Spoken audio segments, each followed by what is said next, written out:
Okay, in this lesson, we're going to look at recipes and colors. Today's I can statements. I can explain the meaning of equivalent ratios, and I know what it means to double or triple.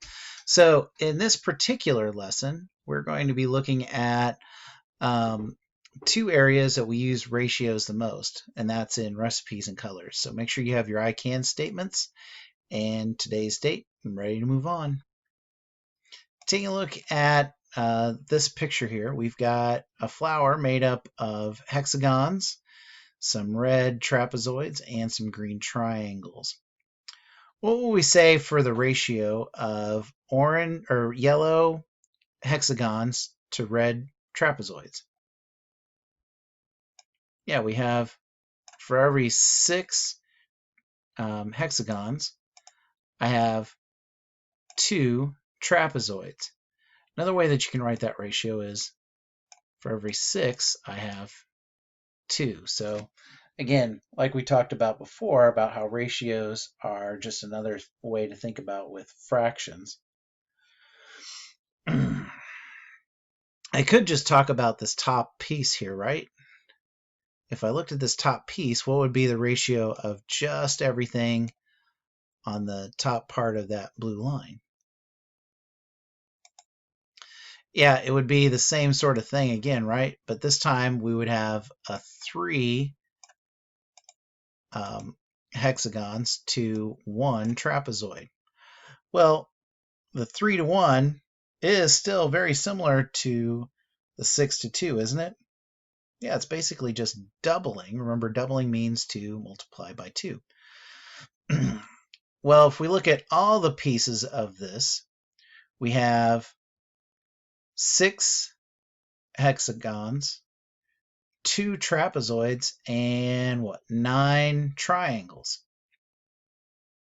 So if I have 6 trapezoids, hang on a second, not 6 trapezoids. I meant if I have 6 hexagons, I have 2 of the trapezoids and 9 of the triangles. If I make 2 copies of this, if I make 2 copies of this design, how much am I going to have total of each?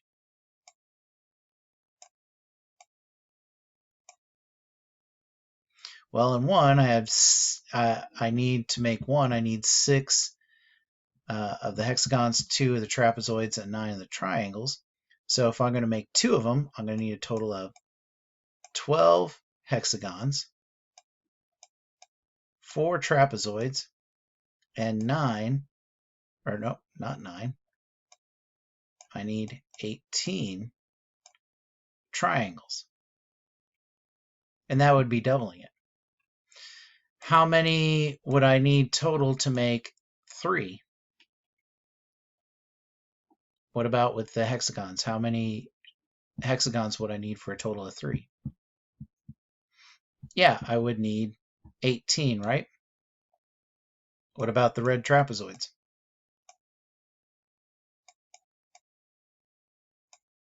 Yeah, I would need 6 total, right? And for the green triangles, 27. Very nice. All right. I'm sure all of you have made some delicious Kool-Aid at some point or some sort of drink mix of choice. So let's think about this. If I had 2 cups to set down in front of you, and in one of the cups of water, I had a 1-to-1 ratio. I had 1 teaspoon of sugar to 1 cup of water. And I had another cup that had to that 1 cup of water, instead of a 1-to-1 ratio, 1 teaspoon to 1 cup, I have 4 teaspoons of sugar to 1 cup of water. Which of these is going to taste sweeter? I hope you said B. And why is that? Well, we've got a greater ratio of sugar to the water. So having more sugar to the water makes a big difference in the flavor, doesn't it? You ever had somebody that was making Kool-Aid and they looked at the packet and saw that it made 2 quarts of water, and that one packet made 2 quarts of water, and you took to make you wanted to make a gallon. Well, how many packs would you need? Well, how many quarts are in a gallon? 4, right? So if you're going to make a gallon of Kool-Aid, if one packet does 2 quarts, you need 2 packets to make 4 quarts, right? Because it's 1 quart, or 1 packet of Kool-Aid makes 2 quarts of, or needs 2 quarts of water to make it work out. And the same thing with the sugar. You have to double the amount of sugar if you're going to double the amount of packets that you need. Okay? Oops, hang on a second here. So if I take a look at, there we go. If I take a look at these 3 different mixtures that I have here, I've got A with 4 teaspoons of drink mix to 1 cup of water. B, I've got 4 teaspoons to 1 cup of water. And C, I have 1, 2, 3, 4, 5, 6, 7, 8 teaspoons of drink mix to 2 cups of water. How would these all taste? Would they taste the same? Would they taste different? Well, I'm kind of tricking you a little bit here because A and B are exactly the same, right?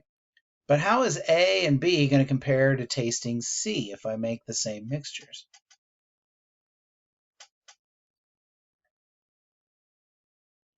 Yeah, they're actually going to taste the same, won't they? Because look at the ratio. I've got 4 teaspoons to 1 cup of water. 4 teaspoons to 1 cup of water. Well, isn't this 8 teaspoons to 2 cups of water? Is that ratio of 8 to 2 similar to the ratio of 4 to 1 here? Yeah, how do we go from 4 to 1 to 8 to 2?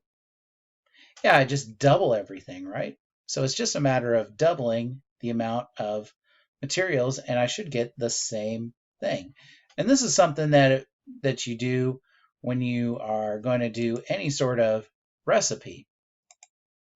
If you're going to make twice as much of a recipe, you're not just going to have just some parts. You have to double all of the parts.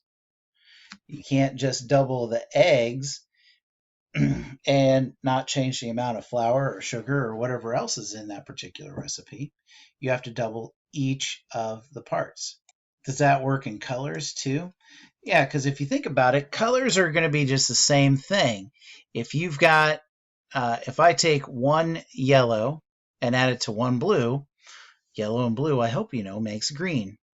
If I take 5 yellow and mix it with 5 blue, what's that going to have happen? This is going to be this. So this is the interactive. So if I take 1 yellow and add to 1 blue, I get green, right? What happens if I take 2 yellow to 1 blue? Is it going to be as green? Is it going to be more yellow? Is it going to be more blue? Well, if I take 2 yellows and 1 blue, it becomes more yellow than it does green. If I add another blue to it, it makes it a little bit more to the green shade. The more I keep adding blue, the more blue it gets. Right now I've got 2 yellow to 8 blue, and I end up making it a very blue looking mixture. If I put 5 yellow and I put just 1 little blue in there, a 5 to 1 ratio, it ends up really looking about the same, you know, it's much more yellow. If I do the opposite here, what's going to happen? Yeah, it's going to skew more blue because as I'm adding more of one than the other, makes some different things there. All right. I'm actually going to have this attached for you guys to try and do the same thing. And I want you to just kind of look around at how those ratios change. Because when I make them the same ratio, I get that very nice green color. But as I add more blue, the total mixture gets more blue. As I get more red or more yellow, it starts fading more yellow. So as I keep adding yellow to it, it's going to make it even more yellow. And really, ultimately, if I want to make these look the same, make it just that really solid green color, I have to have the same of both to make it the right color, because even just adding one or the other is going to make it go out. So this is a 1-to-1 ratio, and then if I change anything beyond that, it makes it different. So go ahead and try a few out and send a screen capture to my email. I'd love to see what you come up with. So now you've had a chance to try some of those. What about this? Let's see what you can think of for the answer for this one. If I've got somebody made a green, but it had 17 blue to 13 yellow. They wanted to make it, they're saying that it wouldn't be possible to make it back to that original shade of green. Is there a way to make it back to the original green, or is it impossible, and that they're actually right, that it's impossible to make it back to that nice exact same green that we just talked about a minute ago? I hope you put that you can fix it. What do you have to do? Yeah, if you add enough yellow to it to get it back to that 1-to-1 ratio of blue to yellow, then you're going to make exactly green. So again, even if you've got something like that you need to add more to, you can always fix those ratios to make them work exactly the same. So we talked about equivalent ratios. We talked about doubling. Didn't look at, we did talk about tripling, because we talked about tripling out a couple things there. If you get the opportunity, make some drink mix and think about carefully how you would make that drink mix, Kool-Aid or whatever type of flavor that you want, and think about how you have to change what it says to make it into a larger amount or a smaller amount. So that's it for now, and thanks for watching.